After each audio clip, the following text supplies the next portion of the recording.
Grim morning and welcome to the Grim. I'm your host, Kristen. On today's episode, we'll be opening the gate and entering Georgiana Cemetery, located in Merritt Island, Florida. So grab your favorite mug, cozy up, and let's take a dig into history. We're trading fog for Florida this episode, but don't let the sunshine fool you.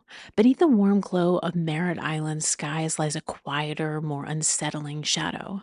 This isn't your typical haunted hilltop or ivy wrapped tomb. We're headed to a place where the palm trees sway gently, but the past clings tighter than the coastal humidity. Tucked beneath the palms and Spanish moss, Georgiana Cemetery, known to locals as Crooked Mile Cemetery, waits in the shade, whispering old secrets through the heat haze. While Cocoa Beach and Cape Canaveral pull in the crowds, this hidden burial ground keeps to itself. It may not make the tourist brochures, but those who've wandered its crooked mile speak of ghostly encounters, restless graves, and a lingering feeling that something or someone is watching. Merritt Island was shaped by quieter forces. Its story is not shouted in headlines, but carved in crumbling stone and whispered through moss-laden oaks. Georgiana Cemetery, often overlooked beneath the heavy hush of Spanish moss and thyme, holds the remains of the area's earliest settlers. Soldiers from the Civil War rest here, as do veterans from great global conflicts that followed. Their stories now softened by lynching and salt air. Just a short walk away from Georgiana Church still stands, founded in 1886, its weathered wood and still used pews serving as a rare link between the living and the dead. Nearby Provost Hall and the site of the old Georgiana Railway whisper of a time when this sleepy stretch of land was once a lifeline between rivers, a route of trade, faith, and farewells. This isn't just a cemetery, it's a pocket of the past that still breathes. And the roots of Florida history run deep and sadly tragic. The salty air and sun can make anyone forget the force of the ocean on a stormy day, but the cemetery knows better, or three of its residents do. Their graves lie side by side in Georgiana Cemetery, marked by a single sorrowful headstone that bears the name of three young sisters, Myrtle, Mary, and Martha Smith. The dates carved into the stone all match June 14th, 1916. Beneath the shade of moss covered oaks, their story lingers like a chill off the water, one that still grips the heart over a century later. That summer, the girls, accompanied by their grandfather, J.J. Ramsey, their Aunt Florence, and 10-year-old cousin, set out across the Banana River. The plan was simple: spend a week on the beach playing in the surf, sleeping beneath the canvas, and hunting for turtles along the shore. A family memory in the making, but the weather had other intentions. A heavy cyclone gale was already raging, but Ramsey, against better judgment, decided to make the crossing anyway. Their vessel, a humble rowboat outfitted with a sail, was loaded beyond reason. 6 people, a tent, and a month's worth of provisions, just a mile from shore. The wind shifted violently, snapping the sail and dragging it into the water. The boat capsized. Thrown into the water's angry chop, Ramsay managed to gather Florence and the girls to the upturned hull. For a moment there was hope, but the storm was merciless. One by one, the girls slipped from his grasp, the water claiming them before help could arrive. Ramsay and his son clung to the wreckage until it drifted close enough to shore to be seen by a man named William Vente, one of the campers who they had planned to join. He pulled them to safety. Florence's body was found the next day, the other girls following soon after. When they recovered Florence, her hand was tightly clenched around a lock of hair, proof that even as the waters pulled her under, she had tried to save one of the other girls. And as if the tragedy wasn't deep enough, the three girls were the only children of Martin Gaither Smith. He had already lost their mother Elizabeth during the birth of his youngest daughter not many years earlier. Now he was left utterly alone. To this day, visitors to the Georgiana Cemetery sometimes leave trinkets or flowers at the girls' graves. Some swear they hear laughter carried on the wind, soft and fleeting like waves against the riverbank.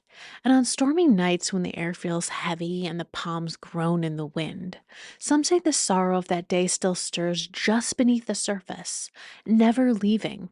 It wasn't long before the sleepy island of Merritt, Florida, was visited by tragedy once again. The year was 1934. Nestled along the slow moving Indian River, Merritt Island was the kind of place where life unfolded quietly, where gossip traveled faster than any train, and where strangers were noticed immediately. But in the chill of a November evening, that familiar stillness was shattered, and something dark seeped into the heart of the town. It began with vultures, a swirling black cloud of them that gathered near the riverbank, just off what is now US Route 1.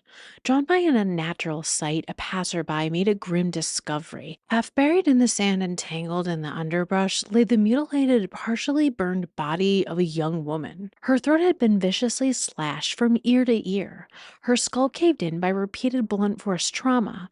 Whoever done this to her just didn't want her dead. They'd wanted to obliterate her, to ensure that even the memory of her would be desecrated. She was only 19 years old. Her name was Ethel Allen.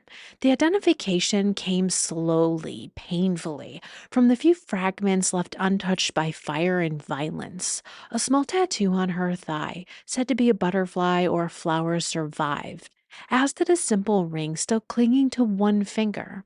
Her identity was confirmed by the clothes she had been last seen wearing: a lightweight dress, a cardigan sweater, and cheap leather shoes.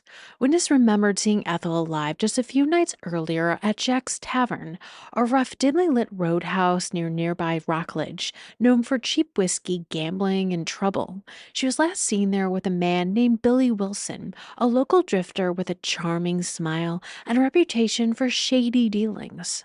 Some say he worked odd jobs along the river. Others whispered of bootlegging and petty crime. Ethel had reportedly told friends that she and Billy were headed inland to Wauchula, where her mother lived, but Ethel never arrived. And Billy, he vanished the day her body was found. Witnesses later testified that he was seen in a rush packing up his belongings, clothing, tools, even his mattress, into a battered car and fleeing town before dawn. Police launched a search, radio bulletins blared his name across central Florida, rewards were posted, deputies combed back roads and riverbanks, but Billy Wilson had slipped away like smoke, never to be seen again. Rumors sped like wildfire. Some claimed Billy had ties to a traveling carnival, that he had hidden among the show folk and slipped across state lines. Others insisted darker forces were involved, whispers of gambling debts or jealous lovers or something more sinister lurking beneath the town's quiet surface. Despite widespread suspicion and public outrage, the investigation quickly stalled. Evidence was scant, witnesses' memories faded or grew suspiciously vague, and no one was ever charged with Ethel Allen's murder.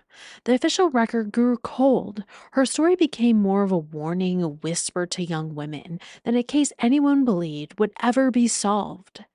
Ethel Allen was laid to rest in Georgiana Cemetery on Merritt Island, just a short drive from where her body was found.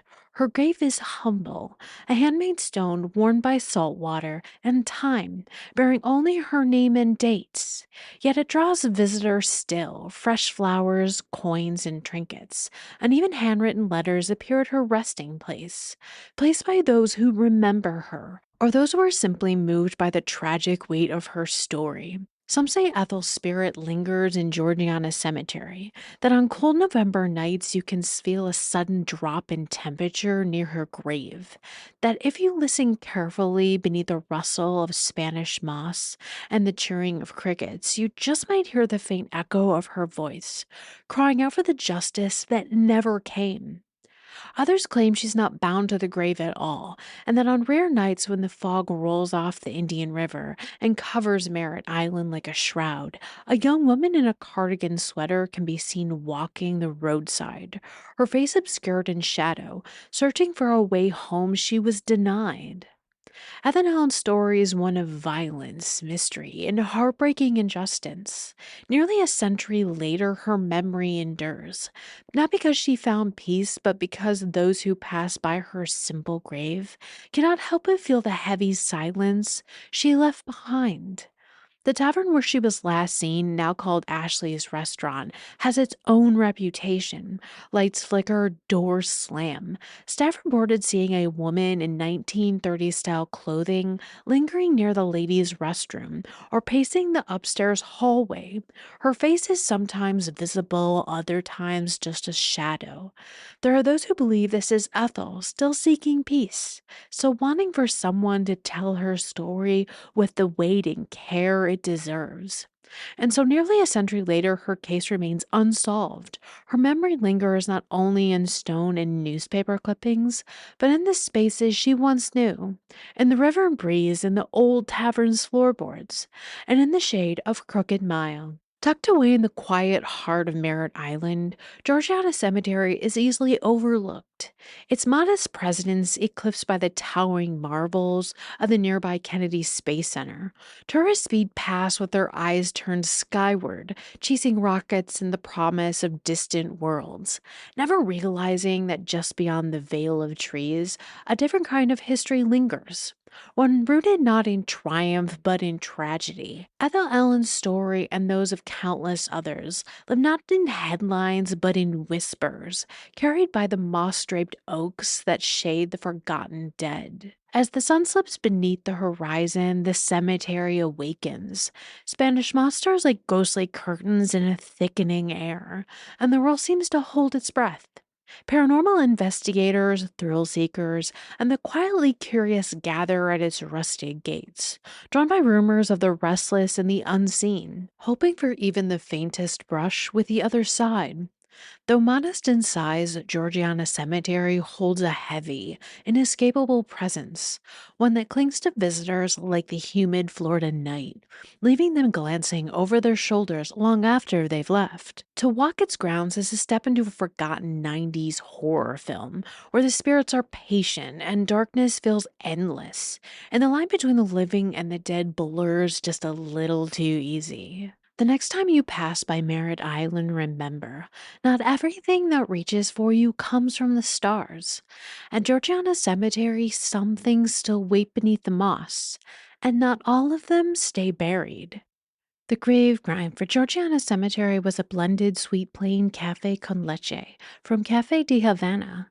For more honorary grinds in the area, please visit the-grim.com. For now, we're closing the gate on Georgiana Cemetery. We hope you enjoyed our dig into history. If you did, subscribe today to join us next time when we open the gate on the Grim.